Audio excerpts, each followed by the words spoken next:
You are listening to the Joe on Joe podcast, the only podcast where Joe talks about Joe. And now, your host, Joe Slepsky. Hi, and welcome back to Joe on Joe. I'm your host, Joe Slepsky, and with me this week is a very talented individual. He's a writer. He's a comedian. I know him from the storytelling world out here in Los Angeles, so I know he's a fantastic storyteller. His name is Tom O'Connor. Tom, welcome to Joe on Joe. It's a pleasure to finally be here. Thank you for saying that. I will pay you as much money as I have to later on. I appreciate it. Just send me an invoice on that. I work very cheap. It's a pleasure to be here. Now, Tom, you are you're super talented at storytelling. I think that's all I've ever seen you perform as. I think you're right, yeah. And you would tell stories about your days coming up as a punk. I played in a lot of very bad punk rock bands that none of your listeners have ever heard of or ever will. Let's hear some names. The Art Critics, Bad Plasma, something with a cow. I forget what that one was. Something with a cow. I think I saw Something with a Cow live from Budokan. I think I saw a DVD of that. That was a bootleg. Something with a Cow live from Budokan. That's an amazing show. If you're out there listening and if you can catch Something with a Cow, it'll change your life. I think it was like Illegal Cow Autopsy or Illegal Cow Autopsy. Something like that. Well, you say no one's ever heard from you, but if there's one thing I know, I'm not super into punk music myself. I'm semi aware of it because I've had some good friends over the years that are heavy into it. And the one thing I will say about fans of punk is they're fans of punk. Oh yeah. So there's someone who knows about Something with a Cow. Could be. But, a lot of these bands where you rehearse for a month, you play one gig, and then you break up. And you were based out of where? I was based out of Western Massachusetts mostly, and then later near Boston. Wait a minute. An Irishman? Yeah. In Boston? It's hard to believe. Wow. Yeah. Ladies and gentlemen, we throw the record books out. We've got an Irishman in Boston. That is fascinating. Yeah. I love hearing your stories about that time.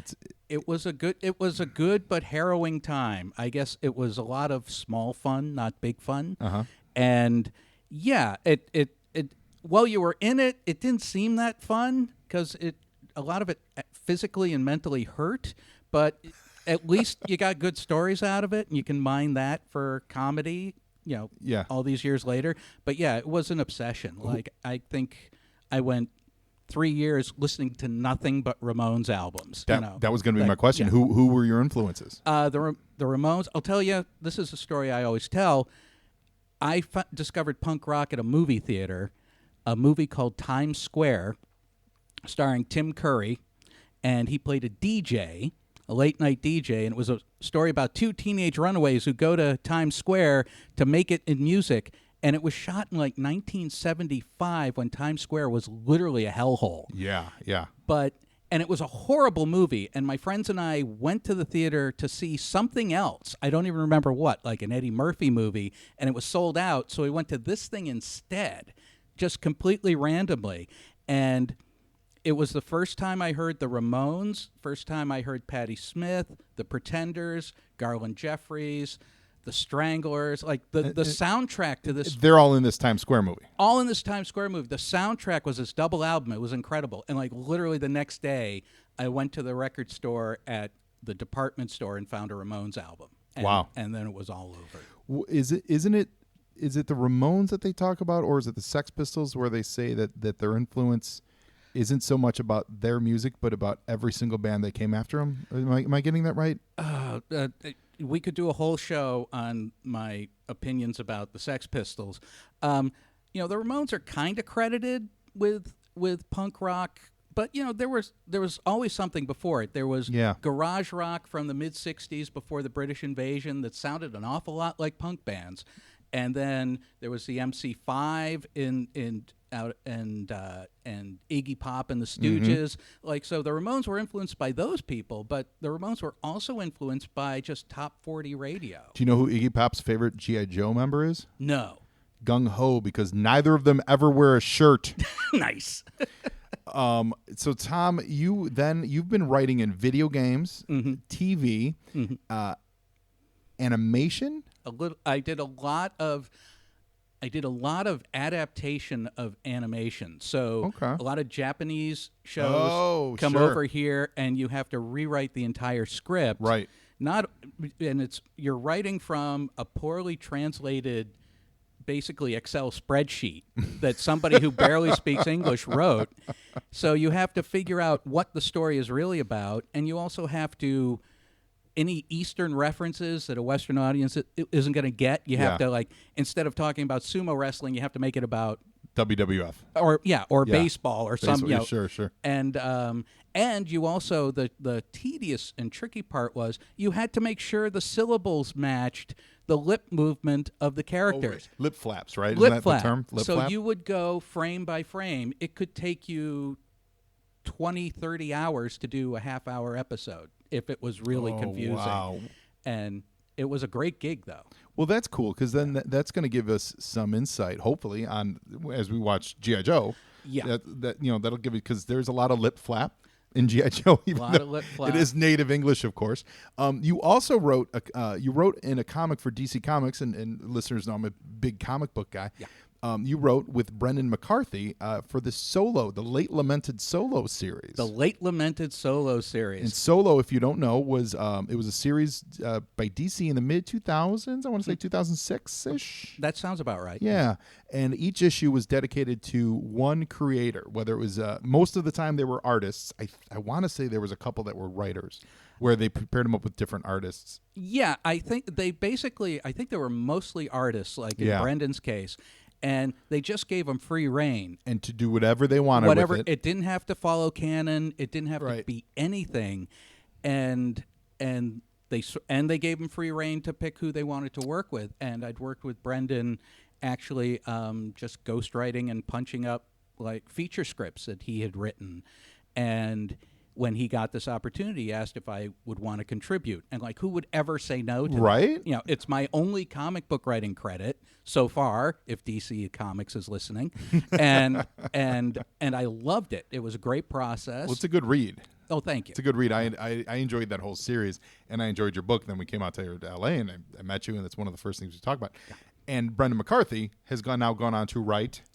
He's one of the credited screenwriters for Mad Max Fury Road. Just a small independent movie. Yep. The funny thing is, he wrote his version of that script 20 years ago, and it wasn't just the script. Like, if you're familiar with Brendan's work, it's really bizarro and hallucinogenic, and there's so many motifs in his comics that you see in Mad Max, because mostly that script was written as just thousands of storyboards. Okay. And so, like, Brendan designed, like, the polecats, the guys that were, like, that was his idea. The guys that were going from the cars on Yeah. the long, like, On the long- high jumper looking poles. Yeah, like, things Cool. like that. Like, he sketched Did those he design the 20 Doof-Warrior, the guy with the guitar and the flamethrower?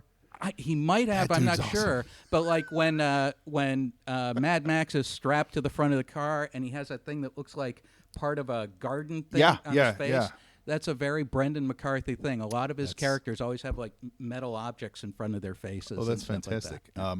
I know they collected them. They collected Solo in a big omnibus. I'm not sure if it's still in print, but you can find copies of Solo usually at your local bookstore that has back issues from the last 10 years. You know, they're not terribly expensive to find, and it's such a good read. So if you're out there, I strongly urge. Do you remember what issue number it was? It was 12, Okay. I want to say.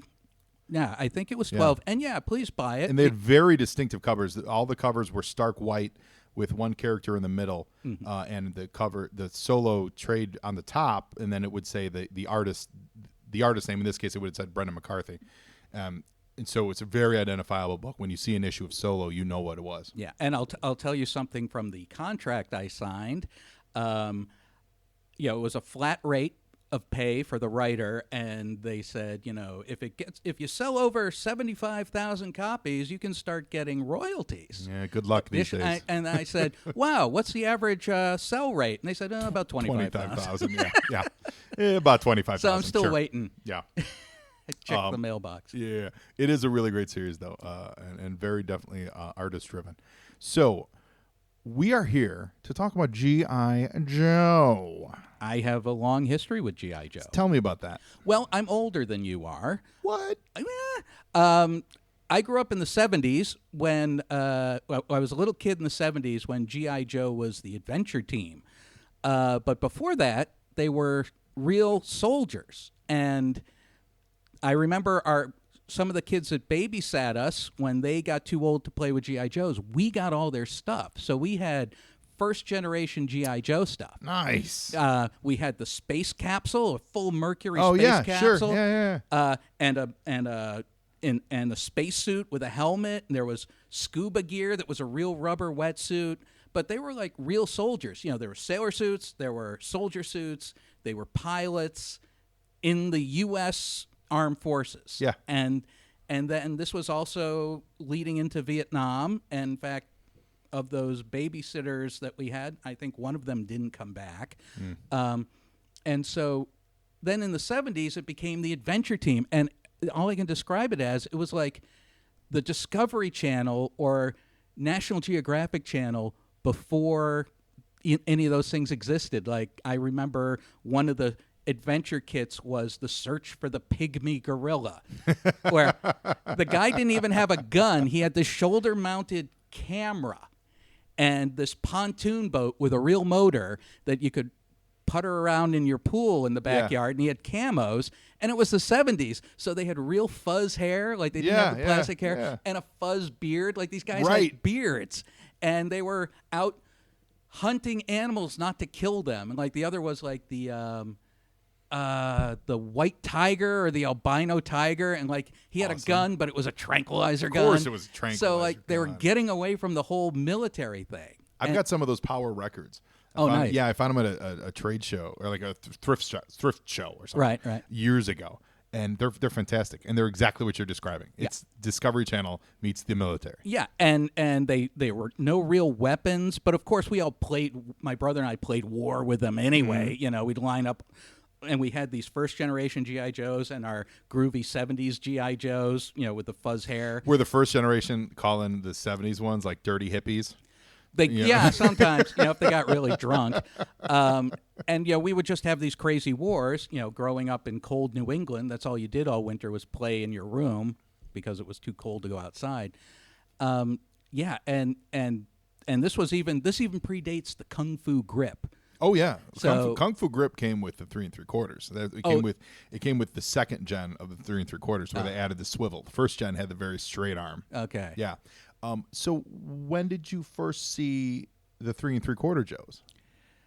Do you remember that? 'Cause Well, you would have probably been 20-ish. Well, what you said Like earlier. 82, 83. Yeah, I was like 18, 19. Yeah. So 20. Yeah. So yeah, I was kind of beyond GI Joe at that point. And, whatever. And getting back to our first topic, you know, I was like completely on fire with punk rock. Yeah. At like 82. So I had no interest in. Yeah. So did you watch any of the cartoons?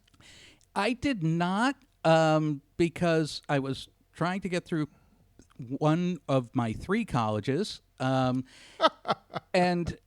you know, it was very Reagan, it was very 80s, it was very just crazy ass military ass kicking and they're not even like U.S. soldiers, they're just some. Oh no, they are. Oh, they are. Oh, they are. They're a real American hero. They're totally U.S. soldiers. And in more recent iterations.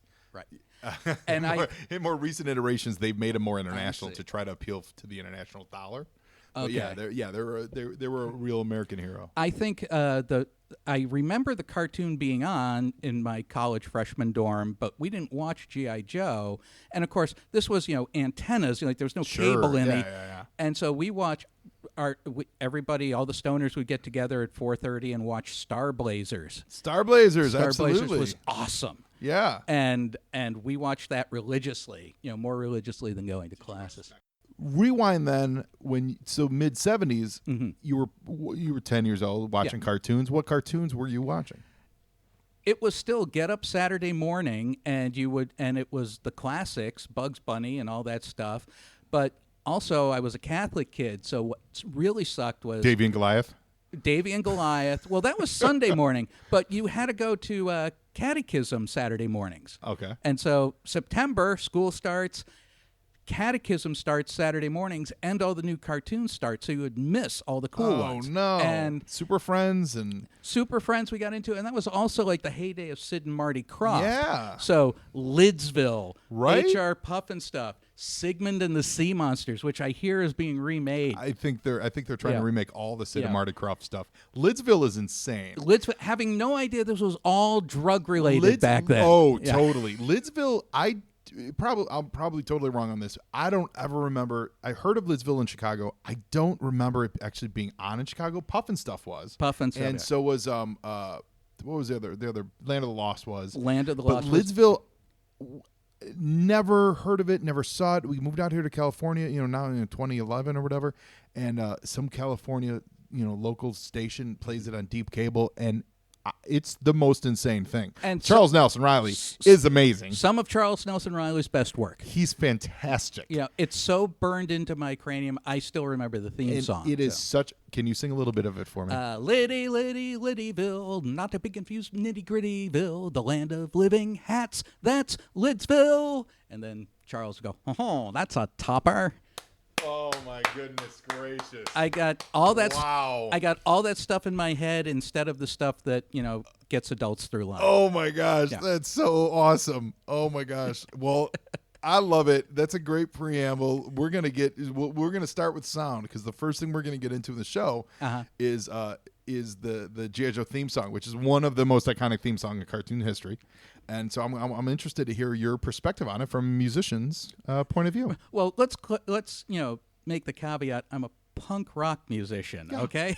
Yeah, and there's nothing more punk than G.I. Joe. I think we all agree on that. The Dreadnoks, now Dreadnoks are not on this episode, but the Dreadnoks are pretty punk and pretty Fury Road. Yeah. Well, that's true. And for a bunch of people who were pretty, pacifist, we wore a lot of army surplus. Yeah, it's very true. Very true. Now, you can find Tom at Planet O'Connor, and that's on Twitter. So Planet OCONNOR, and it's also your website, right? Yeah, planetoconnor.com. And if you're so inclined, you can find me on Twitter and Instagram at JoeOnJoePod.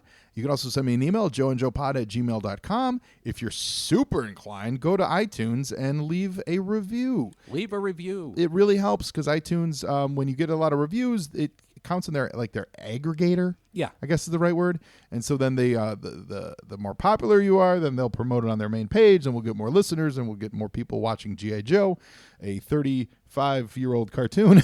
You might even get new and noteworthy. New and noteworthy. That's what everybody seems to That shoot is for. what everyone seems to do. Today's episode is called The Gamesmaster.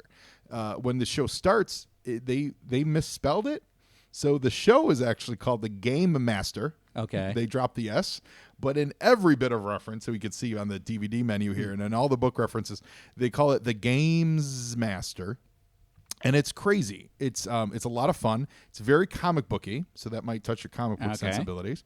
That's all I'm going to say about it. We're going to get into it, and we're going to have a lot of fun. And I'm so excited to have you here. I'm happy to be here. I just hope the good guys win. You mean Cobra? Oh, okay. What? Yeah. Well, maybe we'll see the good guys team up with the Cobras. Oh, maybe that'll happen. Oh, my God, that's a tease. The layers in this The world. are layers. just You're going to have to incredible. listen to find out. So here we go. Tom O'Connor, Joe Slepsky, getting into The Gamesmaster. Yo, Joe, indeed. So here's the song. You've never watched the show. So have you heard the themes before? Yeah, the Great American. Yeah. Yeah. Do any of these characters look familiar to you? Some Like, of it is looks any like of it it's, recognizable. some of it looks like it's straight out of Barbarella, actually. Totally right. Well, look at that. That's straight out of Star Wars. Okay, Trench yeah. Run, right? And now, tell me what year this Well, would have this episode aired? aired 1985. Okay, yeah. So this episode was right around like the end of 85, December-ish, something like that. Okay. As you can see in the opening, it's one of the best things about G.I. Joe is that there's so many characters. Yeah. And this episode actually flips that and focuses on a real small group of people, but they'll bring in they'll just, you see that's like half the team in that Wow. final shot. So this is like a bottle episode. Yeah. Okay. Yeah. So we open on a couple of very Transformer-y looking robots. Now, Transformers Sure. also owned by Hasbro. Yeah, because that guy looks like a Decepticon for Yeah, sure. they really do. That guy looks like Soundwave, and they're getting lightsabers, and it's like a chess game. And we got a guy. How would you describe him, Tom? Daddy Warbucks with a beard. Yeah, Daddy Warbucks playing a game of hollow chess On a circular board, on a just like circular in board, just like in Star Wars, talking to that Clown. Coco, the creepy clown. Okay. And he's a bad guy, obviously. Oh yeah. Now these two people are not a part of G.I. Joe and Cobra. I figured. He is a psychopath. This is like Saw territory. He is a randomly introduced. This guy's never been on any other show. This is the first time you meet him, and they have him talking to a creepy clown in the first scene. Now, I should say this episode is written by Flint Dill, who's written a lot of the G.I. Joe episodes and is awesome. He's also written a lot of video games. Yes, he has. You know the name. Yeah, he's a really great writer. And this show is super fun, and it's super weird. Like when you know what the show is typically like. So right now, we saw Flint driving in a little red Corvette, I guess. Right. He gets into an elevator, and the elevator gets kidnapped by Coco in a helicopter. Gotcha. I know just what Now, dress Lady she will Jaye be. is Coco. being spied on That by one. the Gamesmaster in a really thought kind she'd of like creepy, the other kind of. one. This is very serial killery. So he's tapped into the security camera at a women's clothing store. Exactly. She's at a women's clothing store. She's about to try on some I do not have a clothes, crush on her, Coco. denying that he has a crush on her. Of course. Which, of course, that means he does. We're getting a little Okay, this sexy is time, a little shocking for Right? G.I. Joe. right? You're going to create a sexual awakening in the Yeah, you get Lady Jaye in her all-togethers. She gets kidnapped, thrown into like a big old crate and a couple big- of robots. a big old crate that has couch written on the Right? side of it. Right. So Awesome. now we cut to the Baroness. So she's a Cobra agent. Okay. She's in a sauna, which just now closed like Trapped a her. like a rice cooker, and trapped her in there. She's in a bikini, by the way.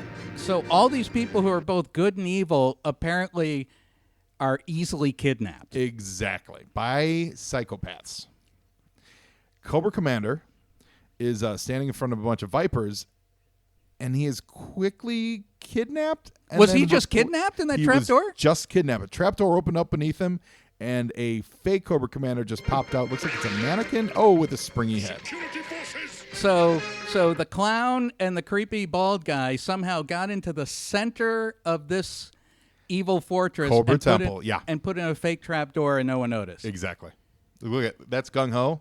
That's Iggy Pop's favorite show. Okay, He yeah. wears no shirts. No shirts will be Just worn. come out and say it. They were Kidnapped. Our yeah. leader and the Baroness have been So kidnapped. both sides of the equation of our typical G.I. Joe Cobra coin. Okay. Both sides have had two people kidnapped. They think the other side did it. Gotcha. There is only And one so group I who assume dare the this Cobra. But they're Exactly. not gonna That's get why away the with show's it. written so G.I. well. Joe. Because now you're just cutting in between the two, and it's they're showing that this guy, Cobra kidnapped him, G.I. Joe kidnapped him, Right. and they're pitting them against each other. and of course the foreshadowing was in the little robot gameplay on the table.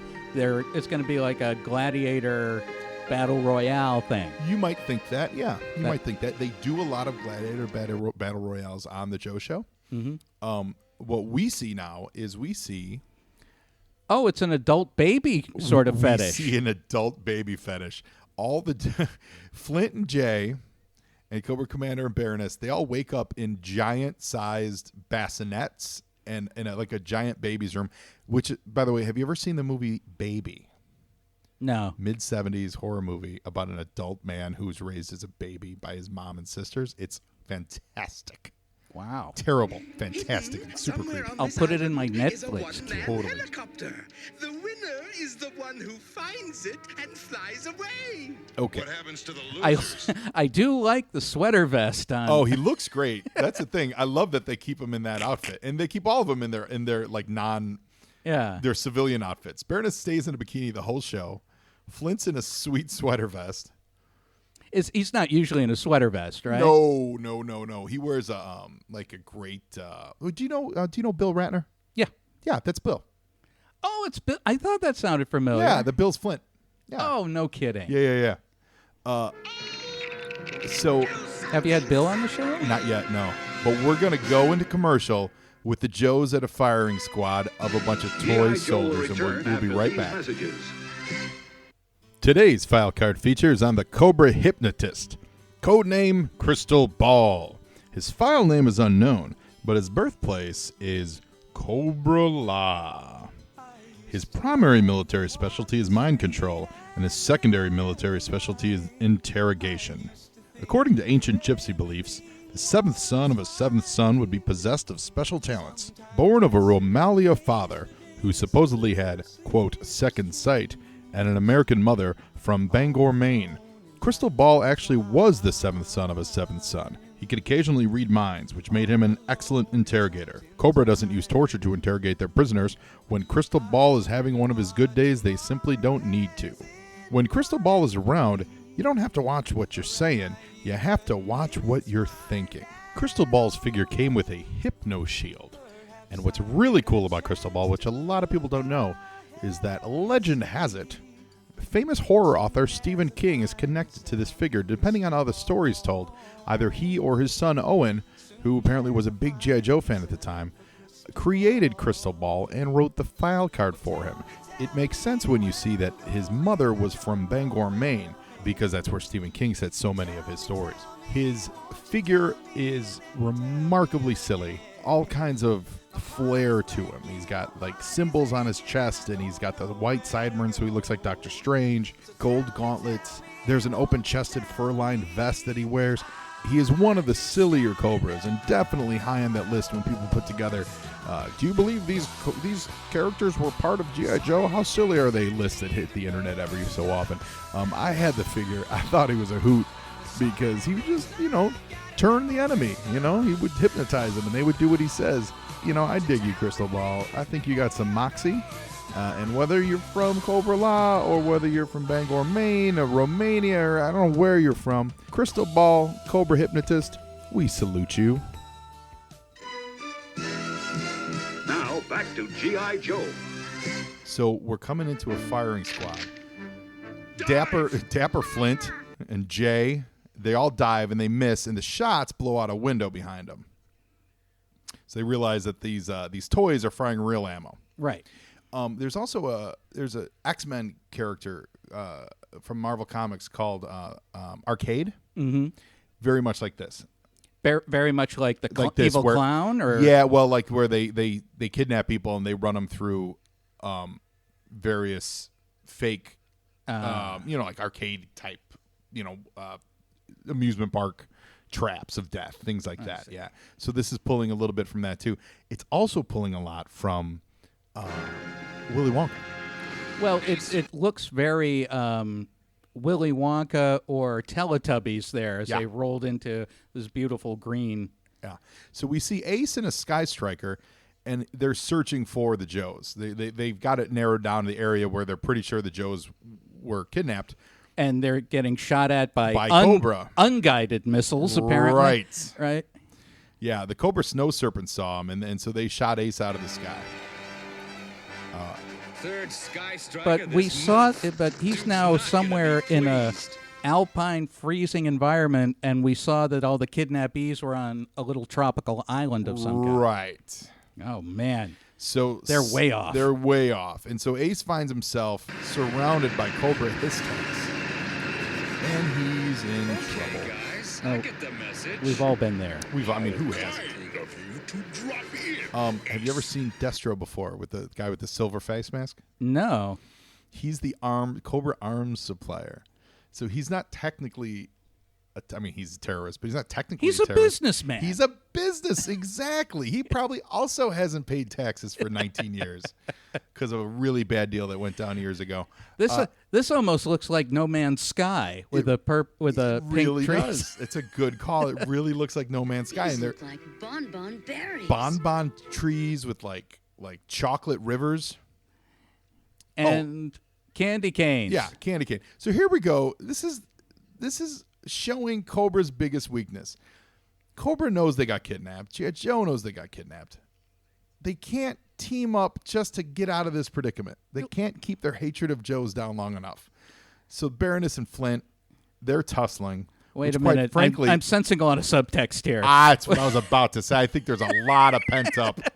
There's a lot of subtext going on here. I mean, the target audience of this is boys just before they should really be that interested in a girl in a bikini, but this might be the first time. Lady Yep. Jaye out first. You might double team And me. the Baroness with that accent. If I get Come the on. Commander out first, we will definitely jump you. See? They'll definitely They'll jump jump you. Yep. I mean, that's just Something to look forward to, kids. right. So Flint has the right idea. They're going to save the opposite. So Flint saves Cobra Commander, Baroness saves Lady Jaye, so that they can't pull one over on him. They were in a butterscotch lake. Well, of course they were. But I mean, now why they're. wouldn't you be? But how do you know they're not going to try to kill him again? Now, are these Joes? Yeah, these are Okay. Joes.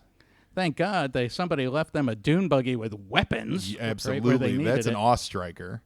And it sounds like it was Duke and one of the Joes with a mustache. There's a few Joes with a mustache. I can't tell who it is. No, don't They shoot. break it on Zartan. Those vials are full of deadly Nobody swamp has gold. any Then security talk at any of their fast, or headquarters all here, do they? bed rest They're and just plenty of all so aspirin. good, you know. They're just everyone. You can break into a facility, get what you need, and get out because they're that talented. My God. Yeah. But the bad guys are that talented too. Oh yeah, very much so. Yeah, very much so. It's like a game of chess, Tom. Yeah. It's I'll break into your Exactly. compound, you break into my compound, you know, and and that's why we use lasers and parachutes. Lasers and parachutes Lasers and and guided parachutes. missiles and jets. Yeah. So at the end of the day, we'll all be okay. So Cobra Commander's trying to bargain his way out of like when they escape. If we escape, we'll send guys, and no one believes anyone here. So this is just a matter of enemies trying to trust each other. Meanwhile, the Gamesmaster sends a giant Truckosaurus. It looks like a Dinobot. Okay. No, but I think Truckosaurus is probably more apt. But it's kind of like one of the Dinobots. And he's breathing fire, and he's about to crush Cobra Commander. That would solve a lot of problems. It really would. And frankly, in my opinion, I had no idea Bill Ratner was so brave. I know Bill Ratner's a hero. In my opinion, I think Cobra would be better off if Cobra Commander got killed. Yeah. Because he constantly screws their plans up. He's always, like, his hubris or his bad decision always messes the day up. Always. So maybe if Cobra Commander gets, which is what leads to Serpentor in later seasons. Okay. Foreshadow, but certainly not this episode. So Flint just got eaten by the giant dinosaur. What was Flint thinking? He should have just let Cobra Commander get Because rumple-stompled. he's a good guy. Good guys. The Joes realize that they're all screwed here. So they got to work together to get out. And it's just a matter of convincing the Cobras that they got to work together. So Flint just got eaten and spit out by the dinosaur. And he's getting thrown into a coffin Yep. by robot undertakers. Robot undertakers that look like John Sununu. And they're praying. And they're praying. Wow. Which is good. That means robots have religion, which frightens me. Yeah. Frightens me to no And end. obviously these robots have broken one Oh. of the first rules of robotics. They're Cause killing. no harm. Yeah. Oh, foolish that I mentioned. This is very Westworld. That's This it is too. very Westworld. HBO's got that new Westworld show, and obviously the Yul Brynner Westworld. There's a lot of that going on here. But at the height of mid-'80s technology, they don't look very lifelike. Yeah, so Lady Jaye is distraught, and we're going G.I. to go in a Joe will commercial. return after these messages. Flint being dead. Cobra's stolen our plans. He's escaping in the Viper glider. Joe, catch him. The G.I. Joe Falcon glider, flying high in the sky, sailing through the air. He's America's fighter. G.I. Joe can fly. He's a real American hero, flying high in the sky. He's chasing Cobra in a desperate race, soaring and diving in a great sky You chase. did it, Joe. G.I. Joe Falcon Glider and Cobra Viper Glider sold separately. Figures included from Hasbro. Now, back to G.I. Joe. All right, come on. We know Flint's not really dead. But Lady Jaye doesn't know that. Right. That's the important thing. It's so funny. So this is the second time I've watched this for this episode. I don't really understand why the Joes were searching in the Arctic and or in the jungle. Right. I don't think they included that on the episode. I mean, think this is happening on Earth, right? Right, So yeah. they could be anywhere. Right. I think they just sent him on a mission. They cut that part out where, like, And elite military personnel don't have a tracking chip in them anywhere? Well, it's funny you say that. In the first miniseries, Duke is shown to have a ring that does have a tracking chip in it. And my observation at the time was, well, why doesn't everyone have a ring? I mean, you can probably get a good Duke? deal on bulk. Right? Why just Duke? So I think that's gung-ho. He's threatening Zartan with this germ because Zartan's working at a chemical weapons factory. And he's definitely WWE. Oh, yeah. Zartan's got a punk look. Well, he's the leader of the Dreadnoks, who are the biker gangs. And later on, they would go on to form the punk metal rock band called Cold Slither. And are they good guys or bad? Oh, they're bad guys. Oh, they're bad. Yeah, they're the worst. He's Zartan's a master of disguise. So he very often disguises himself as other people, and that's what he uses to infiltrate them. Oh. So Duke's getting snuck up on by some Crimson Guardsmen with bayonets. And Destro's basically saying, we got to work together. We think we know where they're at. Yeah. They're tens of thousands of miles away, but we know where they are. Give me the lowdown. Oh my gosh! Rest in peace, Flint. So these Sununus are dropping Flint. Oh, and look out! Turns out Flint wasn't dead at all. He was playing possum. And these robots aren't very robust. No. If I'm going to make a robot, I'm going to save a little money and not give them such large jowls. Yeah. I'm going to cut corners by cutting on the jowl allowance.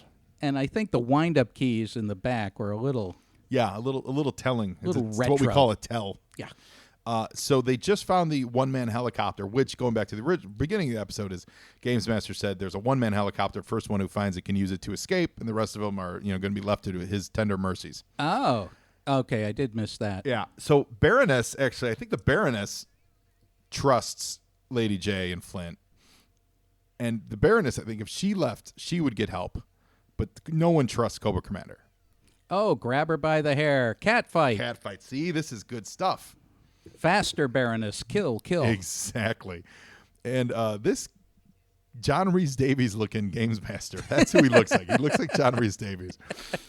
The Gamesmaster now sends a giant lawnmower, which I'm only reminded of the movie Caligula.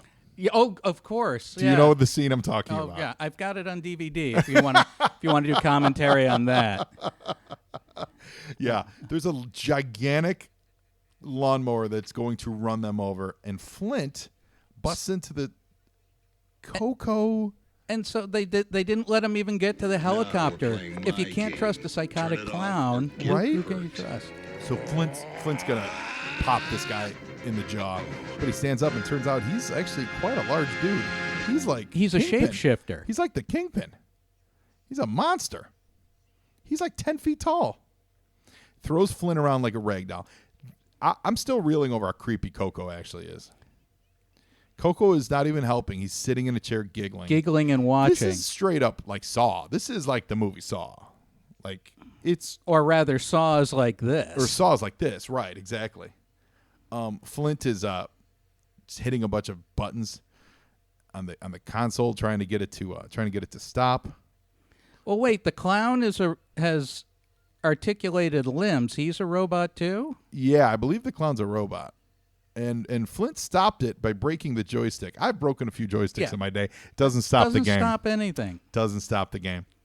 However, the game stopped and he crushed Coco. When the Gamesmaster fell, he crushed his clown friend Coco. So now he's crying like a little baby, and he's trying to make his escape. And I have to admire the education these Joes have. He knows how to run this console he's never seen before. Oh yeah, all these unlabeled and nothing's buttons. labeled. Yeah. No, they're very good. Listen, Flint's a pimp.